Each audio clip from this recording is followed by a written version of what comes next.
इनका जो बाह्य रूप है उसको देख कर के आदमी प्रसन्नता से भर जाता है, उतना ही इनका जो आंतरिक जो स्वरूप है, जो इनका गुण है, उसके द्वारा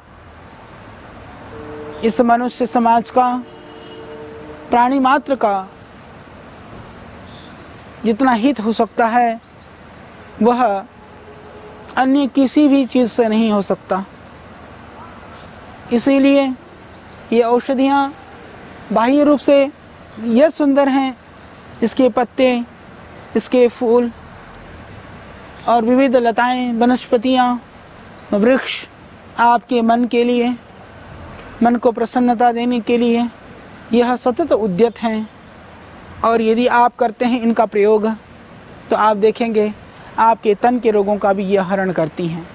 तो अभी हम आज जिस पौधे के संदर्भ में चर्चा करने जा रहे हैं, इस पौधे का नाम है टेलीफोरा इंडिका।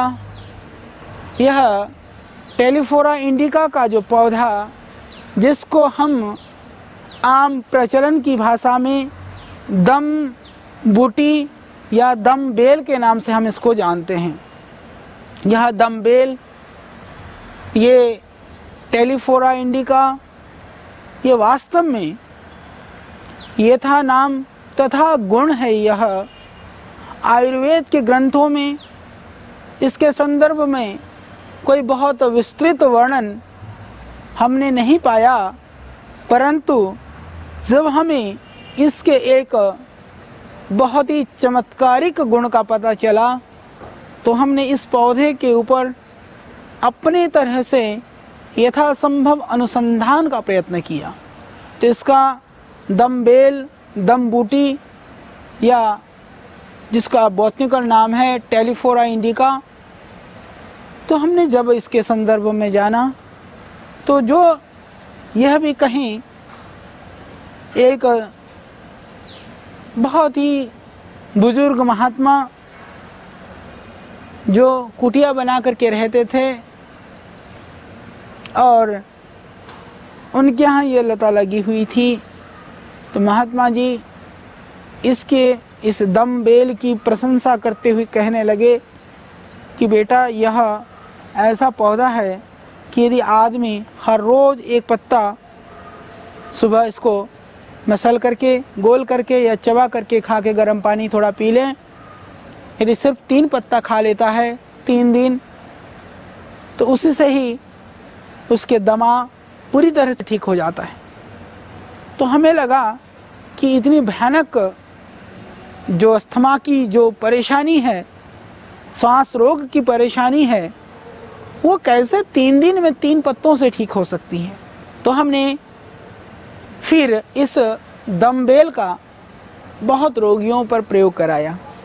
एक बार तो ऐसी स्थिति आई, आप देख रहे हैं इसमें से भी बहुत नीचे की पत्तियां सब ख़त्म हैं।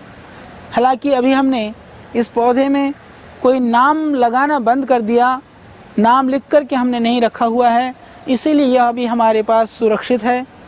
लोगों ने सारे पत्तियां उखाड़ दी, सब पत्तियां ले गए।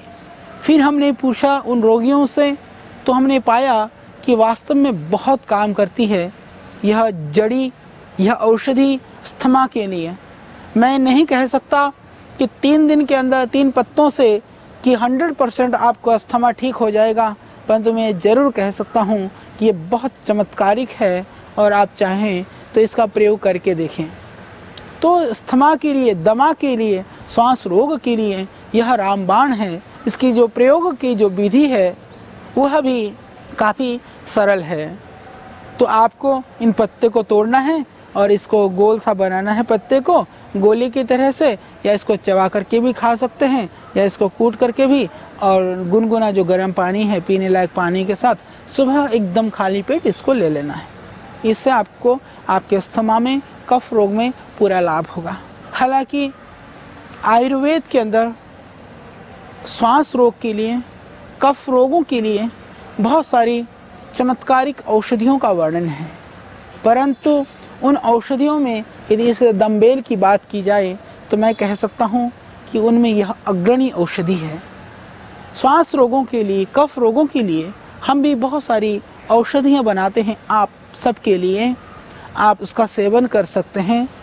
जैसे छोटा बच्चा है, उसको भयानक खांसी है, अस्थमा है, एलर्जिक प्रॉब्लम है, ब्रोंकाइटिस है, उस स्थिति में छोटे बच्चों के लिए आपको एक पत्ता भी नहीं लेना है, 1/4 पत्ता इसको लेकर के, इसको यदि छोटा बच्चा है तो आप इसमें थोड़ा सा शहद मिला करके इसको पीस करके फिर शहद मिला दें और फिर आप उसको दे दीजिए। तो उस तरह से आप उस बच्चे को पूरा श्वास में और कफ में और फंसा हुआ जो बलगम है उसको निकालने में मदद कर सकते हैं। तुलसी की पत्ती, तुलसी हम सब जानते हैं और मैंने तुलसी के संदर्भ में आपको बहुत सारे उसके गुण मैं बता चुका हूँ। तो तुलसी का 1-2 टपा रस निकाल करके थोड़ा शहद मिला करके यदि छोटा बच्चे को चटा देते हैं तो उससे भयानक कफ और खांसी ठीक हो सकती है। तो बनी बनाई जो सिरप हैं, जो कफ सिरप है, दूसरी औषधियाँ हैं, मैं कहता हूँ कि उससे भी कहीं बहुत निरापद है ये जड़ी बूटियाँ जो आप सीधा प्रयोग कर सकते हैं यदि आपके पास ये जड़ी बूटियाँ लगी हुई हैं। तो आज च्यवनप्राश के नाम पर लोगों में एक जिज्ञासा है, उत्सुकता है और एक बहुत बड़ा मार्केट भी है, परंतु हमने गुणवत्ता पर शायद इतना ध्यान नहीं दिया। इसकी वजह से आयुर्वेद की जो एक आज स्थिति होनी चाहिए थी वो स्थिति हम आज वहाँ पर नहीं पहुँचा पाए। तो च्यवनप्राश में जो जड़ी बूटियाँ डलनी चाहिए, जो क्वाथ होनी चाहिए, हमने उसमें कहीं सोना चांदी से लेकर के न जाने क्या क्या द्रव्यों का हमने प्रचार तो शुरू कर दिया, पर हम डालते नहीं हैं उसमें। क्षमा करना मुझे, जो जड़ी बूटियाँ डलनी चाहिए वो भी नहीं डलता है। और जो वैसज्य रत्नावली में या दूसरे ग्रंथों में जो च्यवनप्राश का विधान है, च्यवनप्राश के संदर्भ में उसके विषय में जो अष्टवर्ग आदि जो मुख्य औषधियाँ हैं, जब हम उसके विषय में चर्चा करेंगे तो मैं आपको बहुत डिटेल में वो सारी बातें बताऊंगा।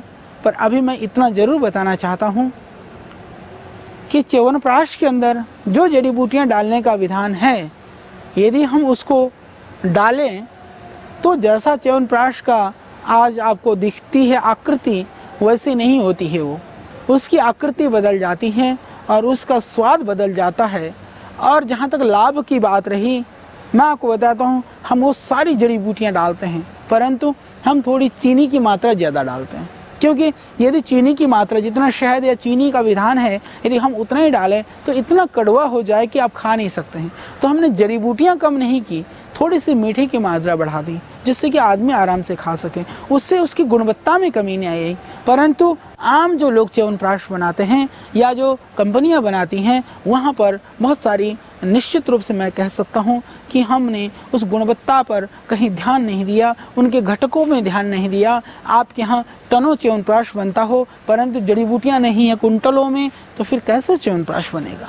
तो जड़ी बूटियों का जो विधान है, जड़ी बूटियों की जो शक्ति है, तो च्यवनप्राश यदि आप बहुत ही ढंग से बनाएं तो वो मैं कहता हूँ कि यदि आप 1 चम्मच सिर्फ च्यवनप्राश खा लें, वो ऐड में नहीं, च्यवनप्राश खा करके ऐड करके कूदने वाले तो बहुत आपको दिख जाएंगे, परंतु यदि आप स्वयं खा लेंगे तो मैं समझता हूँ कि आप नहीं जंप मार पाएंगे। पर असली च्यवनप्राश खाएंगे तो आप कूदेंगे तो नहीं, परंतु फिर भी आप अपने अंदर बहुत ही एनर्जी फील करेंगे। ये मेरा आपके साथ बिल्कुल कथन है और आप उसका सेवन करके उस लाभ को पा सकते हैं। तो जब सर्दी हो, जुकाम हो, खांसी हो, किसी भी तरह की एलर्जिक प्रॉब्लम हो, तो आपको किसी भी तरह की किसी भी औषधि सेवन करने की आवश्यकता नहीं है।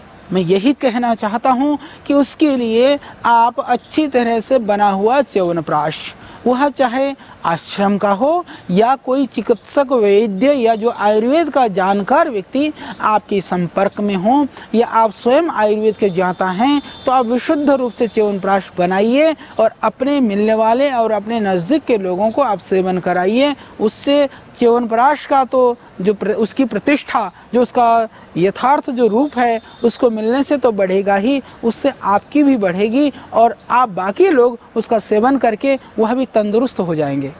तो उस सब रोगों के लिए आप च्यवनप्राश का सेवन कर सकते हैं। और तुलसी का, जैसे मैंने कहा कि उस तरह की चीज़ों का काढ़ा बना करके पी सकते हैं, रस निकाल करके पी सकते हैं। और मैं चर्चा कर रहा था अभी इस टेलीफोरा इंडिका के विषय में कि यह बहुत ही चमत्कारिक प्रयोग है श्वास रोगों के लिए, कफ रोगों के लिए। यदि आप शहर में रहते हैं, हालांकि यह पौधा एक गमले में भी उग सकता है और आप इसका सेवन कर सकते हैं, तो फिर भी कई बार नहीं होता है तो उसके लिए हमें विकल्प ढूंढना पड़ता है। तो हमने इसको फिर छाया में सुखा करके लगभग 250 mg से आधा ग्राम तक की इसकी मात्रा हमने निर्धारित की। तो 250 mg को शहद में मिला करके फिर हमने चटाया। तो जो गले का रोग है, जो गले की खराश है या जो श्वास की बीमारी है, बलगम है, उसमें हमने देखा ये बहुत ही चमत्कारिक है, बहुत ही लाभकारी है। और जो लोग इसको डायरेक्ट प्रयोग कर सकते हैं तो वो सीधा ही इसका प्रयोग करें। तो सुखा करके भी आप इसका प्रयोग कर सकते हैं। तीसरा प्रयोग हमने देखा, चाय हानिकारक है, नहीं पीनी चाहिए। चाय पत्ती की जगह आप उसमें तुलसी की पत्तियां और उसमें थोड़ा सा अदरक, थोड़ा सा लौंग डाल दें और उसमें ये टेलीफोरा इंडिका के 1-2 पत्तियों को थोड़ा कुचल करके डाल करके यदि आप काढ़ा बना करके पीते हैं तो उससे भी जो आपकी सर्दी की परेशानी है, कफ की बीमारी है या आपका बलगम जमा हुआ है, निकल नहीं पा रहा है, वो सब भी बड़ी सहजता से निकल जाएगा। उसके लिए भी जमा हुए कफ को निकालने के लिए, एलर्जिक प्रॉब्लम के लिए, और जिन भाइयों बहनों को साइनोसाइटिस की प्रॉब्लम है, साइनस की परेशानी है, उसमें भी यह टेलीफोरा इंडिका, यह जो दम बूटी है, दम बेल है, यह अत्यंत कारगर है। जैसा कि मैंने कहा कि श्वास के लिए, कफ रोगों के लिए हम एक श्वासारी क्वाथ करके काढ़ा बनाते हैं। उस काढ़े को भी यदि आप लगभग 5 ग्राम को 400 ग्राम पानी में उबालिए, उबाल करके जब बच जाए 100 ग्राम आप छान करके सुबह और शाम पिएं तो जो कफ रोग है, सर्दी है, जुकाम है, बलगम है, एलर्जी है, अस्थमा है, साइनोसाइटिस है, सर्दी की समस्या है, उसकी वजह से यदि आपको दूसरी समस्याएं हैं वह भी निश्चित रूप से ठीक हो जाएगा और वह निरापद है, अनुभूत है और आप हमारे सेवा केंद्रों से ले सकते हैं। मैं तो इसको एक तरह से श्वास रोग की सफाया के लिए एक ये मैं अमृत मानता हूँ इस औषधि को। हालांकि यदि जड़ी की बिना भी आप नियमित रूप से प्राणायाम करते हैं तो जो लोग इनहेलर ले रहे थे, जो बिल्कुल ऑक्सीजन के बिना नहीं रह पाते थे, जिनका 23 घंटा 24 घंटा वो ऑक्सीजन पर ही रहते थे, ऐसे लोगों का भी पूरी तरह से ऑक्सीजन छूटा है प्राणायाम के करने से। और उसके लिए हमारे यहाँ औषधियाँ अस्थमा के लिए, श्वास रोगों के लिए औषधियाँ हैं, उसके भी सेवन से, पर दमबूटी के सेवन से उसमें आप ज़रूर लाभ पा सकते हैं। आप किसी भी तरह के कोई भी चिकित्सा करा रहे हों, पर अस्थमा के लिए ये अस्थमा का हरण करने वाला जो यह पौधा है, यह जो औषधि है, इसको आप ज़रूर याद रखें और इसको लगा करके आप अपने घर आंगन की शोभा भी बढ़ा सकते हैं। इसके अतिरिक्त यदि आप औषधि सेवन करना नहीं चाहते हैं तब भी आप नियमित रूप से घर बैठे हुए प्राणायाम करें और खाने में थोड़ा सा ध्यान रखें, बहुत ज़रूरी है। आज की हमारी ऐसी परिस्थिति हो गई है कि जब तक बीमार नहीं होते हैं तो रोग के विषय में नहीं सोचते हैं, बीमार हो जाते हैं फिर भी हम गोली को खाने को तो तैयार हो जाते हैं, पर गोली के साथ जो पथ्य अपथ्य है उस पर हम ध्यान नहीं देते हैं। क्या खाना चाहिए, क्या नहीं खाना चाहिए। अभी की घटना है, एक को बहुत ज़्यादा अभी एलर्जिक प्रॉब्लम हो गई, हमारे परिचित बहुत बड़े अधिकारी हैं वो, तो मैंने सुबह दवाई भेज दी थी, यहीं देहरादून की बात है।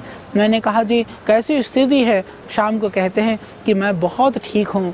तो दूसरे दिन सुबह मैंने फ़ोन किया, मैंने कहा कैसे हैं, बोले जी फिर गला पकड़ लिया है। मैं कहा शाम तक तो आप ठीक हो गए थे, आप कैसे ऐसा हो गया। कहने लगे वो गोलगप्पा खाने का मन कर गया, वो रात को हमने खा ली गोलगप्पा। तो आप जब सर्दी है, जुकाम है, आपकी आवाज़ नहीं निकल रही है, फिर भी आप गोलगप्पे खाएंगे तो दवाइयाँ क्या करेंगी। दवाइयाँ तो फिर वो बीमारी बढ़ेगी, दवाइयाँ दबाएगी बीमारी को, फिर संघर्ष होगा, फिर पैदा होगी एक नई बीमारी। तो ध्यान रखें, किसने कहा गला खराब और जुकाम कफ है तो आप गोलगप्पा खाएं। पता चला कि भयानक खांसी हो रही है, फिर भी श्रीमान जी लेकर बैठ जाते हैं पराठा और दही, बिना घी के नहीं रहा जाता है। तो इसका थोड़ा सा ध्यान रखें, क्योंकि कितना हमने खाया यह महत्वपूर्ण नहीं है। जीवन के अंदर न जाने हम क्या क्या खा डालते हैं, कितना अनाज हम खराब कर डालते हैं, पर कितना पचाया यह महत्वपूर्ण है। तो जब हमारा सिस्टम ठीक ना हो, डाइजेशन सिस्टम ठीक ना हो, बुखार हो, एलर्जिक प्रॉब्लम हो, इस तरह से रोगों से हम ग्रसित हों, तो अन्न पर जोर थोड़ा कम दें। कम अन्न से आप ज़्यादा स्वस्थ होंगे, ज़्यादा अन्न से आप रुग्ण होंगे, इसको आप बिल्कुल ना भूलें। तो ज़्यादा खाने से नहीं, हमने कितना खाया या क्या खाया, मैं समझता हूँ यह उतना महत्वपूर्ण नहीं है जितना महत्वपूर्ण यह है कि हमने कितना पचाया। क्योंकि हम खा तो लेते हैं पर मल के द्वारा वो सारा ही ज्यों का त्यों निकल जाता है। तो आइए हम अपने थोड़े से खान पान को भी सुधारें। आप इस कार्यक्रम को देख करके अपने बहुत सारे जड़ी बूटियों के संदर्भ में, आयुर्वेदिक इन चमत्कारिक औषधियों के संदर्भ में आपने बहुत कुछ सीखा। आज हमने इस दम बूटी टेलीफोरा इंडिका के संदर्भ में आपको बहुत सारी जानकारियां दी और कुछ औषधीय प्रयोग के संदर्भ में भी हमने आपको बताया। फिर हम आपको आगे नियमित रूप से इसी तरह से आयुर्वेद के संदर्भ में, खान पान के संदर्भ में, कुछ बनी हुई औषधियों के प्रयोग के संदर्भ में, और फिर हमारे मन में है कुछ हम एक्यूप्रेशर आदि के संदर्भ में भी, जिससे आपका परिवार स्वस्थ हो और आप स्वयं निरोगी हों, और देश इसी तरह से स्वस्थ होगा। आपका परिवार स्वस्थ होगा, आप स्वयं स्वस्थ होंगे, समाज स्वस्थ होगा, गांव स्वस्थ होगा, फिर प्रांत होगा, फिर पूरा देश होगा। पूरे देश को नहीं, पूरे विश्व को हमें निरामय करना है, हमें स्वस्थ बनाना है। उसी के लिए यह हमारा मिशन है। तो आइए आप प्रतिदिन इस कार्यक्रम के माध्यम से इस मिशन को जन जन तक पहुंचाने में आप सहभागी बने, और आप भी ज़रूर इन सब चीज़ों को अपने जीवन में प्रयोग भी करें। कल तक के लिए विदा। कल फिर हम इसी समय आपके लिए और बहुत सारी औषधीय पौधों की जानकारी और जीवन के संदर्भ में ढेर सारे अनुभवों को लेकर के आएंगे आपके बीच। तब तक के लिए हमें दीजिए आप विदा। प्रणाम।